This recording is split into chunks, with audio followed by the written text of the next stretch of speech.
Hello, welcome to Parent Tips.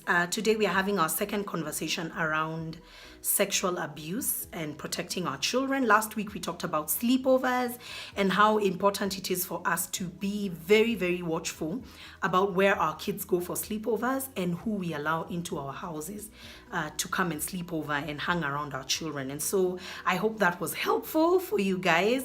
Today we're going to talk about the dreaded conversation. You know, that conversation we all must have with our children around sexual abuse, the conversation about the private body parts and what can help your child identify inappropriate touch. Yeah, and so this is something I do myself as a parent. I have 3 girls, and so it's something I do regularly with my children.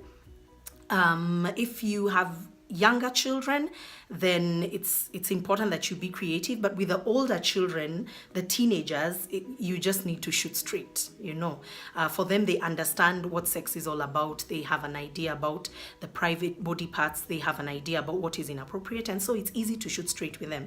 But with the smaller children, which is where I'll focus more on today, there are 4 processes that I try to follow every time I need to have this conversation with my children.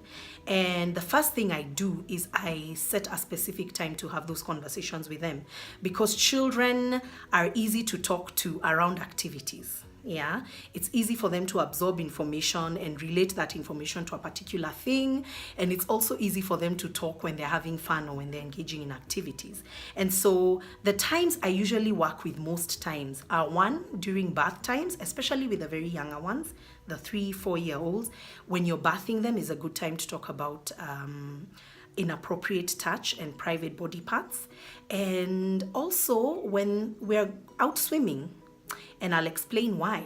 So the first thing I do is set a specific time to talk about it.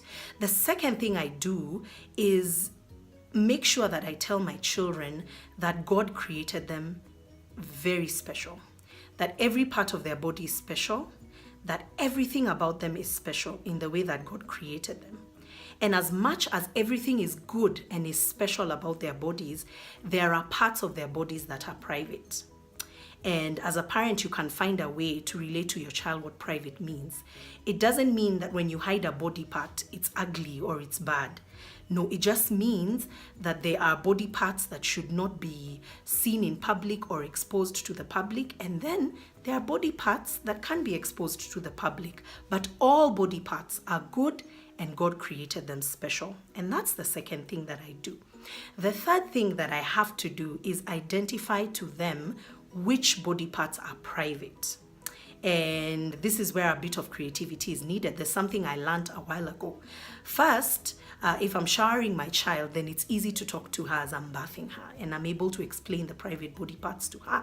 But the example that I use more frequently, because it's easier for me, is the swimming costume or the swimming trunks example. When my child is wearing a swimming trunk, I'm able to tell her which body parts are covered by the swimming trunk or swimming costume, which parts are showing, which parts are covered. And so she's able to say, okay, mom, my breasts are covered, my bum is covered, and my vagina is covered. Yeah. And it's very important that your children are able to know the names of their body parts. I hear a lot of children saying nunu and bam bam and the like. I don't know, I'm not yet sure if that shows the children that this is a body part that shouldn't be mentioned in its real name. You must use a code word to mention, and I don't know what that communicates to children about body parts. But how I do it, I tell my children the names of their body parts, because I came across an article that was talking about how sexual predators easily use nicknames and pet names of body parts to confuse the child. So if you've taught your child that the vagina is a nunu, then it's easy for someone to give it another name. And when you ask that child whether someone has touched their nunu, they're like, no one has touched my nunu, because they've been given another name for that body part by the predator. So in my opinion, I tell my children, this is the vagina, these are the buttocks, these are the breasts. And when I use the swimming costume example, I'm able to tell them, no one should touch your breasts, your buttocks and your vagina. No one should touch those body parts that are covered by the swimming costume. And this can be a tricky conversation because there are a number of people in your home who handle your children. It could be the nanny who gives them a bath.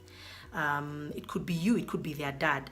It's very important to stress to the children who can touch them in those parts, specifically maybe when they're taking a shower. And that could be you, that could be maybe their dad, or a trusted caregiver that you have in your home. And they should be aware that nobody else should touch their body parts. One thing I do is I try to teach my children to shower themselves at a very young age, so that they become more independent. Even if they go somewhere, they're able to shower themselves, and they don't expose themselves to anyone to shower them or to handle their private body parts. So the swimming costume example works for me a lot, and it also works for boys, because when boys wear swimming trunks, their penis is covered and their buttocks are covered, and you're able to explain to them, if anyone touches you in places where the swimming trunk covers, then that is inappropriate. The last thing I tell my children is I assure them that there should be no body secrets between themselves and their parents. Not even body secrets, there should be no secrets at all.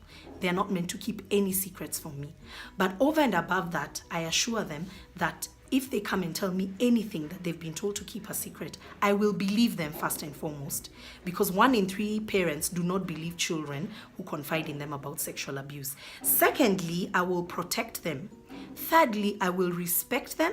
And fourthly, I will love them. That's what you need to assure your children, so that they can feel if something inappropriate happens out there, I can run to mom, I can run to dad, and I can confide in them, and they will take care of me. They won't expose me. And so that was just a brief explanation of how it works for me and how it can work for you. I hope that was helpful. Please visit our YouTube channel, Instagram page, our Facebook page, Parent Tips KE. Like, subscribe, share with your friends, and I hope that as we continue this conversation next week, we'll glean more life lessons and more examples on how to protect our children from sexual abuse. So that's it for today. Have a wonderful, wonderful evening. Bye.